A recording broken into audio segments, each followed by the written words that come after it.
Hello दोस्तों, स्वागत है आप सभी का हमारे YouTube channel free online teaching 1 में। तो स्टूडेंट, आज के इस वीडियो में हम कक्षा 10वीं विषय गणित प्रश्न बैंक 2022 अध्याय 3 दो चर वाले रैखिक समीकरण युग्म में यहाँ पर हम इसका प्रश्नांक 16 और प्रश्नांक 17 सॉल्व करने वाले हैं।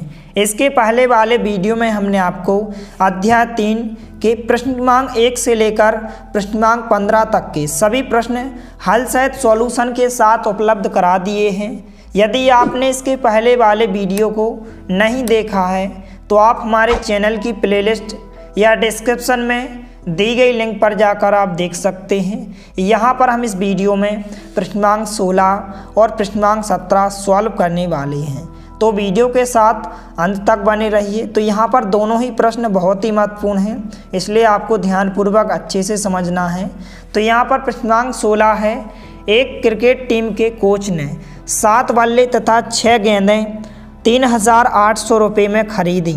बाद में उसने 3 बल्ले तथा 5 गेंदें 1,750 रुपये में खरीदी।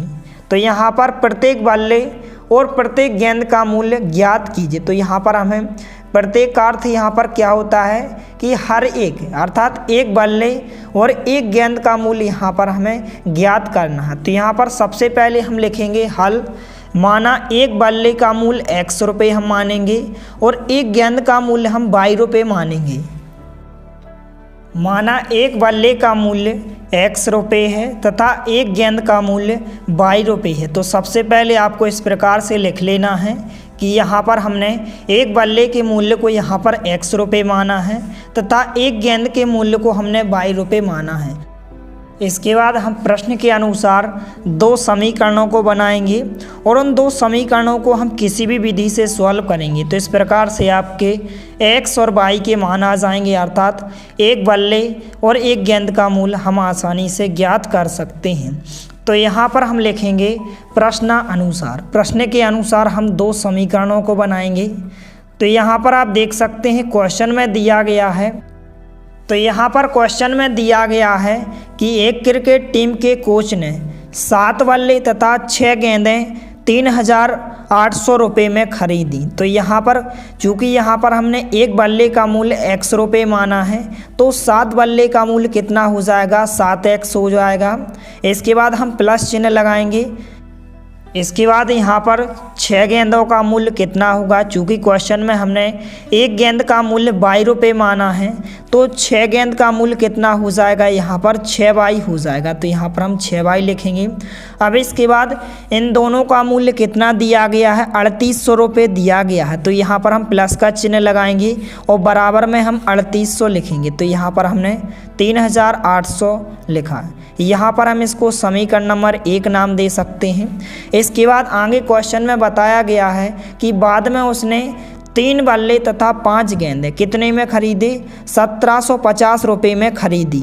तो यहाँ पर चूँकि क्वेश्चन में हमने एक बल्ले का मूल्य x रुपये माना है, तो यहाँ पर 3 बल्ले का मूल्य कितना हो जाएगा, तथा करके यहाँ पर हम लिखेंगे कितना हो जाएगा, 3x होगा। यहाँ पर हम प्लस का चिन्ह लगाएंगे। 5 गेंदों का मूल्य, चूँकि एक गेंद का मूल्य कितना है, y रुपये है, तो 5 गेंद का मूल्य कितना हो जाएगा, 5y होगा। और दोनों का मूल्य कितना दिया गया है, 1,750 रुपये दिया गया है। तो यहाँ पर हम प्लस का चिन्ह लगाएंगे और बराबर में हम 1,750 को लिखेंगे। यहाँ पर हम इसको समीकरण नंबर 2 नाम दे सकते हैं। इसके बाद हम इन दो समीकरणों को किसी भी विधि से सॉल्व कर सकते हैं। आप चाहें तो प्रतिस्थापन विधि से, विलोपन विधि से या फिर बीजगुणन विधि से सॉल्व कर सकते हैं।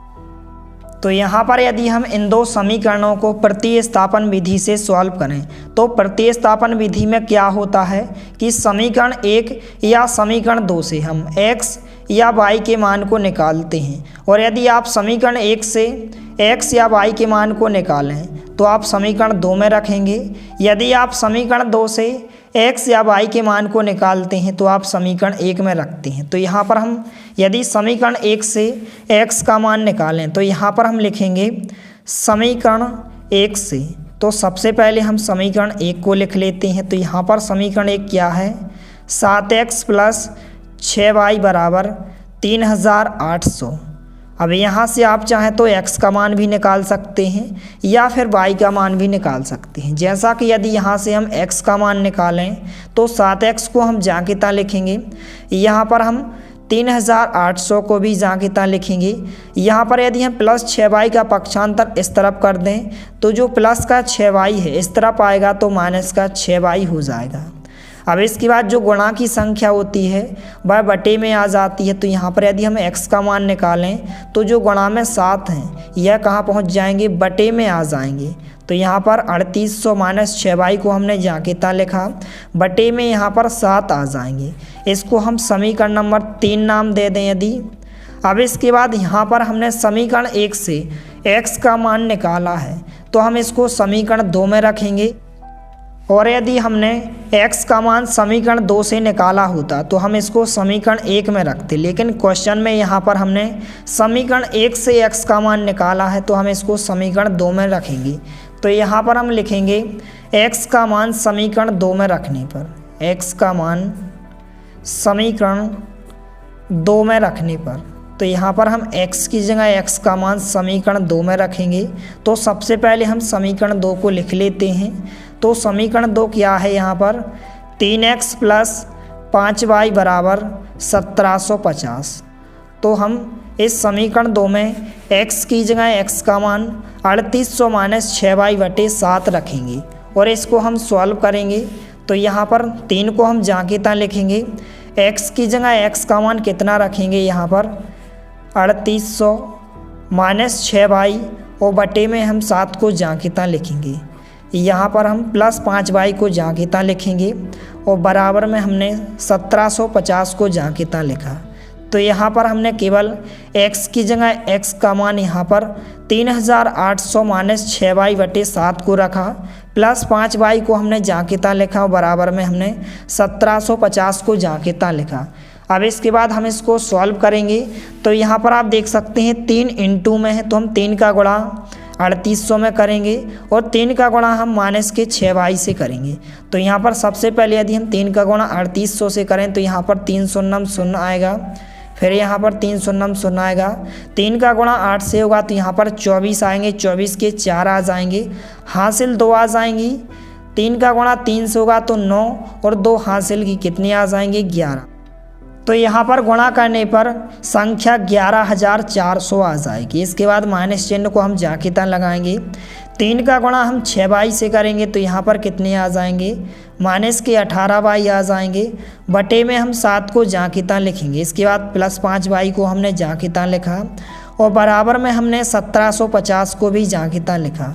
इसके बाद यहाँ पर आप देख सकते हैं चूँकि बटे में यहाँ पर 7 है तो हम 7 का पूरे समीकरण से गुणा करेंगे तो यहाँ से 7 क्या हो जाएगा, हट जाएगा। तो यहाँ पर हमने लिखा 7 का पूरे समीकरण से गुणा करने पर, क्योंकि यहाँ पर बटे में 7 है इसलिए यदि हम 7 से गुणा कर दें तो यहाँ यदि हम 7 का गुणा करेंगे तो यहाँ 7 से 7 क्या हो जाएंगे, कैंसिल हो जाएंगे। 7 का गुणा हम 5y से भी करेंगे और 7 का गुणा हम 1750 से भी करेंगे। तो यहाँ पर यदि हम इसको रफ में करें तो आपको ध्यानपूर्वक अच्छे से समझना है। तो यहाँ पर यदि आप देख सकते हैं जब हम 11400 माइनस 18y बटे 7, इसमें यदि हम 7 का गुणा करेंगे तो यहाँ पर ऊपर नीचे समान संख्या है तो यहाँ पर कैंसिल हो जाएगी।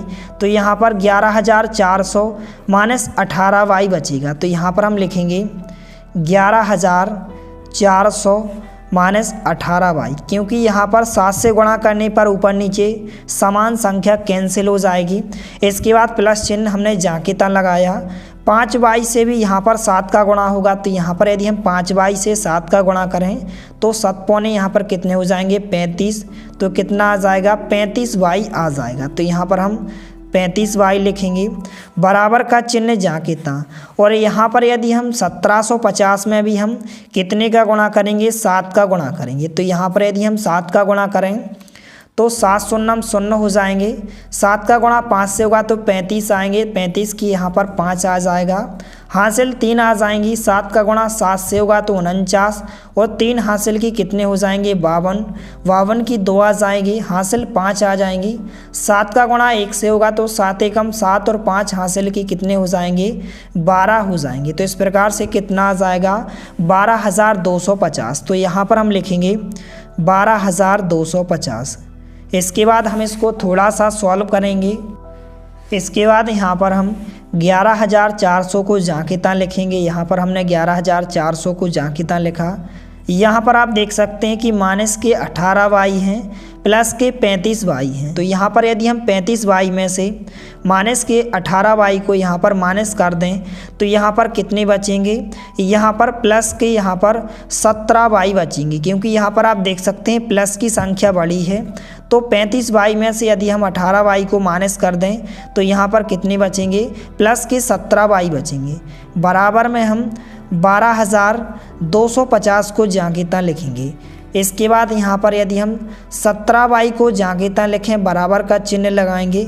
यहाँ पर हमने 12,250 को जांकिता लिखा। इसके बाद यहाँ पर यदि हम 11,400 का पक्षांतर इस तरफ कर दें तो जो प्लस का 11,400 है इस तरफ आएगा, तो यहाँ पर माइनस का 11,400 हो जाएगा। इसके बाद यहाँ पर यदि हम 17 वाई को जांकिता लिखें, यहाँ पर हमने बराबर का चिन्ह जांकिता लगाया। इसके बाद यहाँ पर यदि हम 12,250 में से 11,400 को माइनस कर दें तो यहाँ पर आप घटा भी सकते हैं, कितने बचेंगे, यहाँ पर 850 बचेंगे।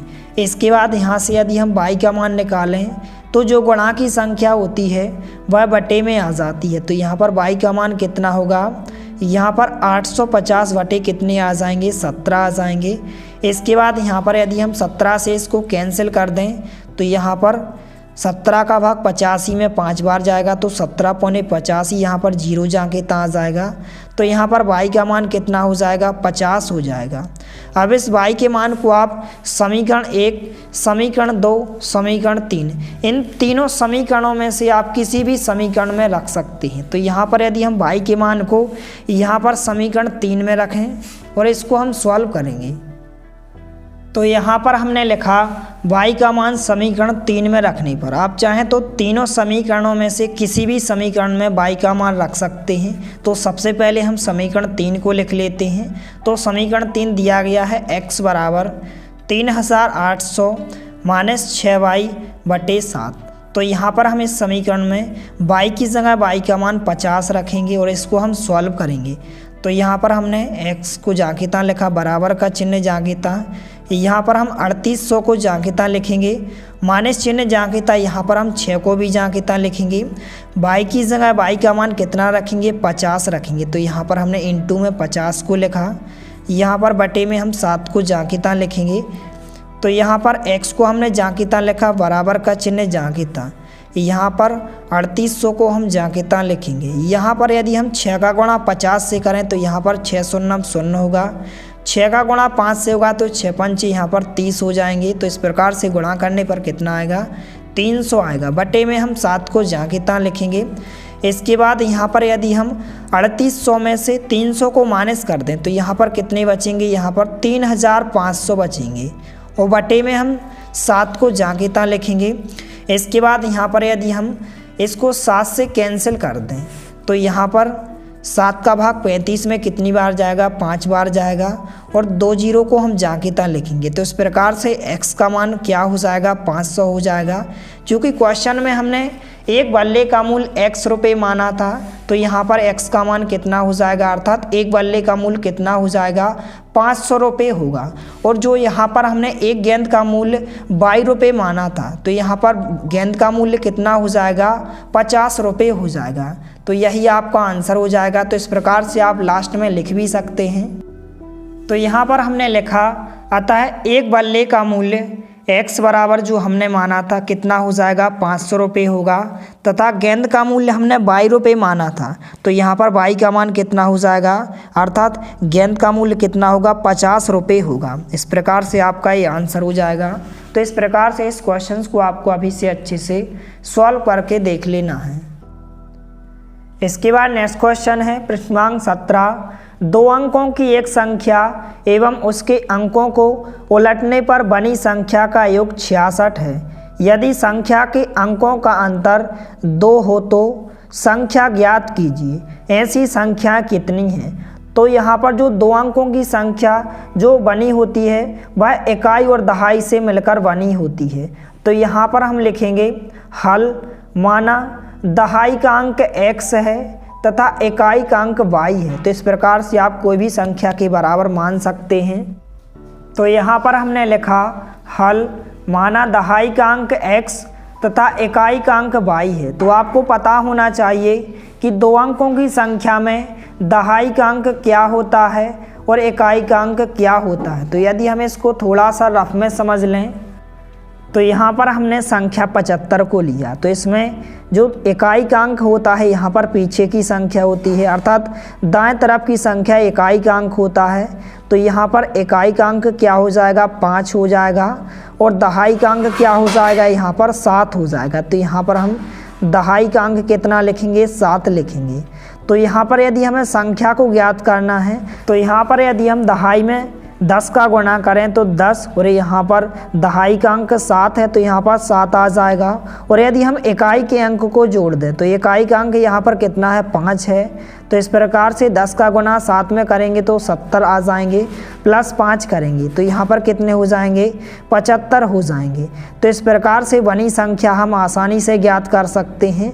तो बनी संख्या को हम कैसे ज्ञात करते हैं, यहाँ पर आपको दहाई के अंक में 10 का गुणा करना है। आपको ध्यान रखना है कि दहाई के अंक में आपको कितने का गुणा करना है 10 का गुणा करना है और इकाई के अंक को आपको जोड़ देना है। तो इस प्रकार से हम बनी संख्या को ज्ञात कर सकते हैं। तो यहाँ पर हम लिखेंगे बनी संख्या। तो बनी संख्या यहाँ पर हम कैसे ज्ञात करेंगे, यहाँ पर हम दहाई के अंक में 10 का गुणा करेंगे। तो दहाई का अंक यहाँ पर x है तो यहाँ पर यदि हम x में 10 का गुणा कर दें तो 10x हो जाएगी और इकाई के अंक को हम जोड़ दें तो इकाई का अंक यहाँ पर क्या है y है। तो यदि हम y को जोड़ दें तो इस प्रकार से बनी संख्या को हम ज्ञात कर सकते हैं।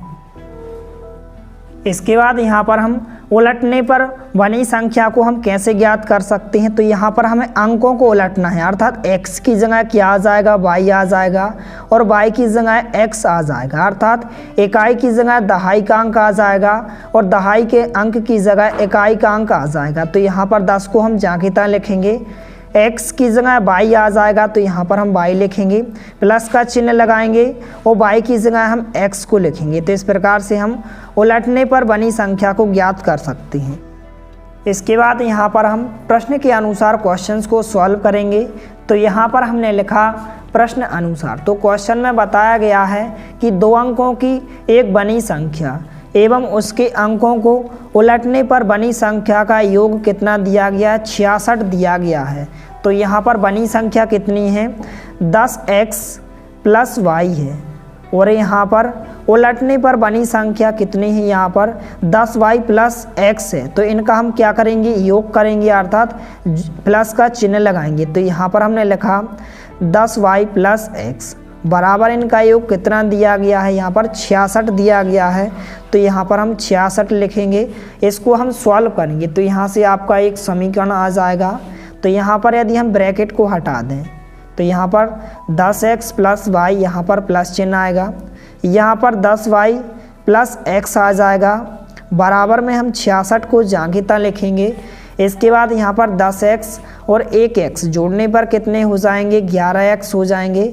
इसी प्रकार से 1y और 10y कितने हो जाएंगे 11y हो जाएंगे, बराबर में हम 66 को जांघिता लिखेंगे।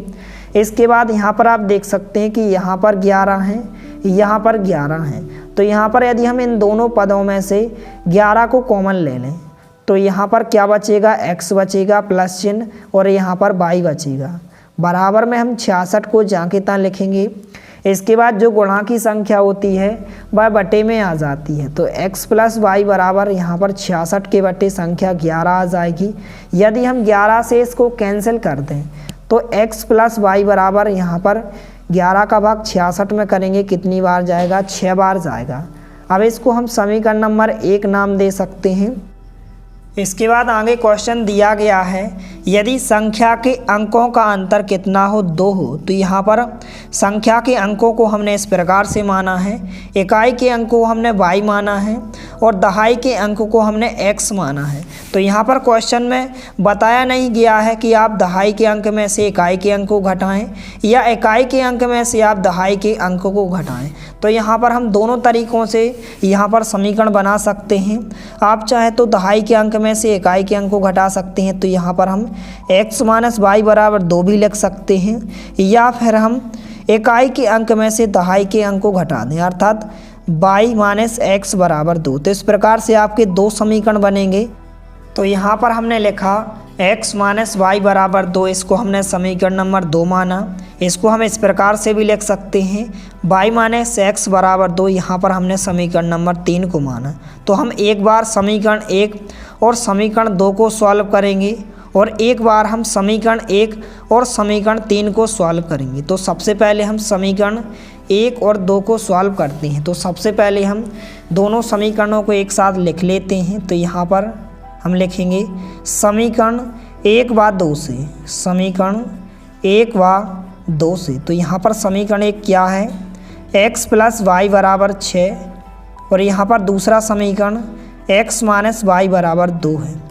तो यहाँ पर यदि हम इन दोनों समीकरणों को विलोपन विधि से सॉल्व करें, तो विलोपन विधि में क्या होता है, हम x या y को विलुप्त करते हैं और विलुप्त करने के लिए दोनों के गुणांक समान होना चाहिए। तो यहाँ पर पहले से समीकरण में गुणांक समान दिए गए हैं, तो यहाँ पर हम डायरेक्टली इसको विलोपन विधि से सॉल्व करेंगे।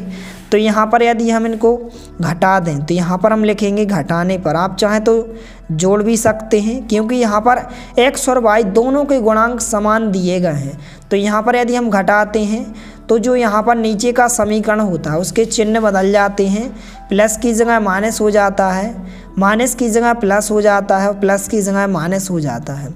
तो यहाँ पर प्लस का x माइनस का x कैंसिल हो जाएगा, यहाँ पर प्लस का 1y और यहाँ पर प्लस का 1y कितने हो जाएंगे, प्लस के 2y हो जाएंगे।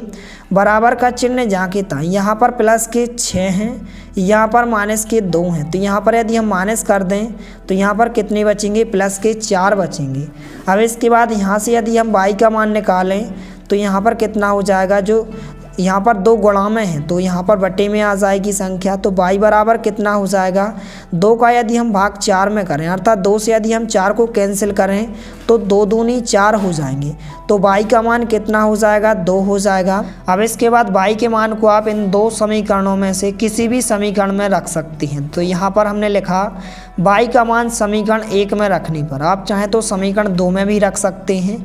तो यहाँ पर सबसे पहले हमने समीकरण 1 को लिखा x प्लस वाई बराबर 6, और यहाँ पर हम y की जगह y का मान कितना रखेंगे, 2 रखेंगे और इसको हम सॉल्व करेंगे।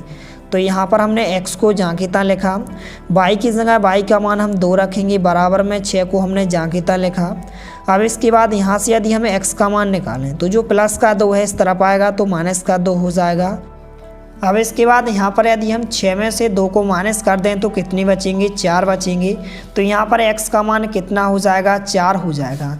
अतः बनी संख्या आपकी क्या हो जाएगी, जो यहाँ पर हमने बनी संख्या क्या मानी थी क्वेश्चन में, 10x प्लस y मानी थी। तो यहाँ पर हम लिखेंगे अतः बनी संख्या, तो बनी संख्या यहाँ पर जो हमने 10x प्लस y मानी थी, तो यहाँ पर हम x की जगह x का मान रखेंगे और y की जगह y का मान रखेंगे और इसको हम सॉल्व करेंगे। तो 10 को हमने जहाँ की तहाँ लिखा, x की जगह x का मान हम 4 रखेंगे प्लस चिन्ह, और यहाँ पर y की जगह y का मान कितना रखेंगे, 2 रखेंगे। तो यहाँ पर 10 का गुणा 4 से होगा तो यहाँ पर 40 आ जाएंगे, प्लस 2 जहाँ की तहाँ। तो यहाँ पर बनी संख्या कितनी हो जाएगी, 42 हो जाएगी। अब इसके बाद हम समीकरण 1 और समीकरण 3 को सॉल्व करेंगे। तो यहाँ से आपकी बनी संख्या प्राप्त हो जाएगी। तो यहाँ पर हमने लिखा समीकरण 1 व 3 से, तो यहाँ पर समीकरण 1 क्या है, x प्लस वाई बराबर 6 है और दूसरा समीकरण y माइनस एक्स बराबर 2 है। तो सबसे पहले यहाँ पर आप देख सकते हैं समीकरण 1 तो व्यवस्थित है लेकिन समीकरण 3 व्यवस्थित नहीं है। तो यहाँ पर यदि हम x को आगे लिख दें और y को हम पीछे लिख दें, तो समीकरण 1 को हम जहाँ की तहाँ लिखेंगे, यहाँ पर हम लिखेंगे व्यवस्थित करने पर, समीकरण को व्यवस्थित करने पर। तो यहाँ पर हम समीकरणों को व्यवस्थित करेंगे। तो पहला समीकरण तो व्यवस्थित है, इसको हम जांघिता लिखेंगे। x + y = 6 को हमने जांघिता लिखा। यहाँ पर समीकरण 3 को हम व्यवस्थित करेंगे। तो यदि हम x को आगे लिखें तो यहाँ पर -x आगे आ जाएगा। यहाँ पर y के आगे कोई भी चिन्ह नहीं है तो यहाँ पर प्लस चिन्ह माना जाता है। तो यहाँ पर हमने +y लिखा, बराबर में हमने 2 को जांघिता लिखा। इसको हमने समीकरण नंबर 3 नाम दिया। अब इसके बाद हम इन दोनों समीकरणों को विलोपन विधि से सॉल्व करेंगे। तो यहाँ पर आप देख सकते हैं पहले से इनके x और y के गुणांक समान है, तो आप चाहें तो इन समीकरणों को जोड़ भी सकते हैं और घटा भी सकते हैं। तो यहाँ पर हमने लिखा जोड़ने पर, तो हम दोनों समीकरणों को जोड़ेंगे और जोड़ने पर यहाँ पर नीचे के समीकरण के कोई भी चिन्ह नहीं बदलते हैं। तो यहाँ पर प्लस का x माइनस का x कैंसिल हो जाएगा, प्लस का 1y और प्लस का 1y कितना हो जाएगा, प्लस का 2y हो जाएगा। प्लस के 6 और प्लस के 2 कितने हो जाएंगे, प्लस के 8 हो जाएंगे। तो y का मान कितना हो जाएगा, जो गुणा की संख्या होती है वह बटे में आ जाती है। तो यहाँ पर 8 के बटे 2 आ जाएंगे, तो y का मान कितना हो जाएगा, 4 हो जाएगा। और अब y के मान को आप किसी भी समीकरण में रख सकते हैं। आप चाहें तो समीकरण 1 और समीकरण 3 में से किसी भी समीकरण में रख सकते हैं। तो यहाँ पर हम लिखेंगे y का मान समीकरण 1 में रखने पर। तो यहाँ पर यदि हम y की जगह y का मान समीकरण 1 में रख दें तो यहाँ पर हमने लिखा y का मान समीकरण 1 में रखने पर। तो यहाँ पर सबसे पहले हम समीकरण 1 को लिख लेते हैं, x + y = 6 और यहाँ पर हम y की जगह y का मान रखेंगे। तो यहाँ पर हमने x को जांघिता लिखा, प्लस चिन्ह जांघिता, y की जगह y का मान यहाँ पर हम 4 रखेंगे, बराबर में हमने 6 को जांघिता लिखा। तो यहाँ पर यदि हम +4 का पक्षांतर इस तरफ कर दें तो जो प्लस का 4 है इस तरफ आएगा तो माइनस का 4 होगा। तो x का मान कितना हो जाएगा, 2 हो जाएगा। तो इस प्रकार से जो आपकी बनी संख्या यहाँ पर हमने क्वेश्चन में क्या मानी थी, 10x + y मानी थी। तो यहाँ पर 10 को हम जांघिता लिखेंगे, x की जगह x का मान यहाँ पर हम 2 रखेंगे, प्लस चिन्ह जांघिता, y की जगह y का मान हम 4 रखेंगे। तो यहाँ पर हमने 4 लिखा। इसके बाद 10 का गुणा 2 से करेंगे तो यहाँ पर 20 आ जाएंगे, +4 जांघिता, तो यहाँ पर कितने हो जाएंगे, 24 हो जाएंगे। तो इस प्रकार से आपकी 2 संख्या हो जाएंगी, पहली संख्या 42 हो जाएगी और दूसरी संख्या 24 हो जाएगी। यही आपका आंसर हो जाएगा। तो इस प्रकार से आप लास्ट में लिख भी सकते हैं। तो यहाँ पर हमने लिखा, अतः वे संख्याएँ 42 और 24 होंगी, यही आपका आंसर हो जाएगा। तो इस प्रकार से इन दोनों क्वेश्चंस को आपको अभी से अच्छे से सॉल्व करके देख लेना है। यदि वीडियो पसंद आए तो प्लीज़ लाइक कीजिए, दोस्तों के साथ शेयर कीजिए और यदि आपने हमारे चैनल को सब्सक्राइब नहीं किया है तो प्लीज़ सब्सक्राइब कीजिए। धन्यवाद, मिलते हैं अगले वीडियो में, तब तक के लिए जय हिंद, वंदे मातरम।